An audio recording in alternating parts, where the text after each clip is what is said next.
الافريقيه. تسديد من بعيد وكره تنتهي لبرا. محاوله خطيره من شاكير، ادم شاكير كاد ان يفاجئ حماد بير نصر.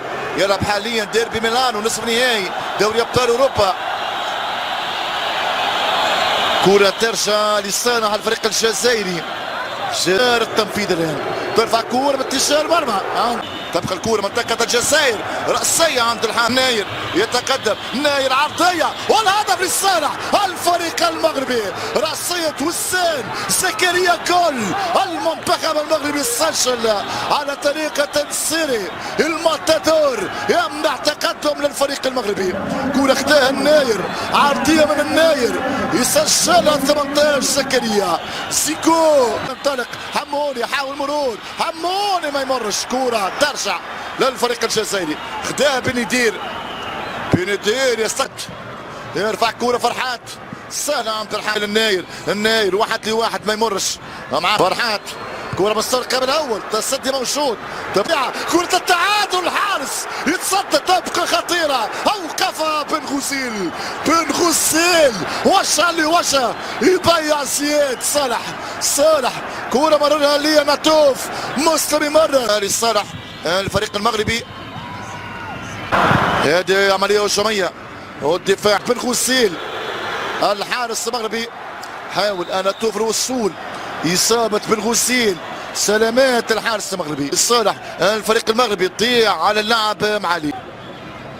كرة تبقى الفريق المغربي. تعود الجزائر في منطقة المغرب، كرة خطيرة من الجزائر في الهجوم. كرة ترجع للدفاع المغربي.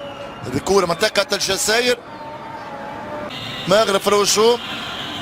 كرة تعود، هذه كرة طويلة. ناتوف يتحرك، تبعد بالخطأ. التسديد من خارج منطقة الجزاء إلى ضربة مرمى. تظل محاولة من أمين كالو رقم 22. تعود الصاعين، سجل في مرمى بلغاريا. دي رصية، كرة خط ساير زكريا والثاني سدد الحارس زياد، ولكن تدخل من بوغيسان بينية. كرة خطيرة زكريا والسان بلمسة واحدة يدون الكرة الثانية في شبكة الجزائر.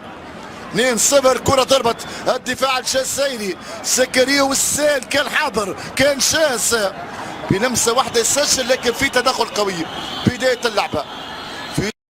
في الشوط الثاني جاب الثاني، كرة خطيرة والثالث، الهدف الثالث للفريق المغربي. هذه المرة ادم شاكير، كرة قوية من شاكير يأكد التعال، يأكد الذهاب للمونديال، يأكد الانتقال للمربع الذهبي بثلاثية مغربية مستحقة.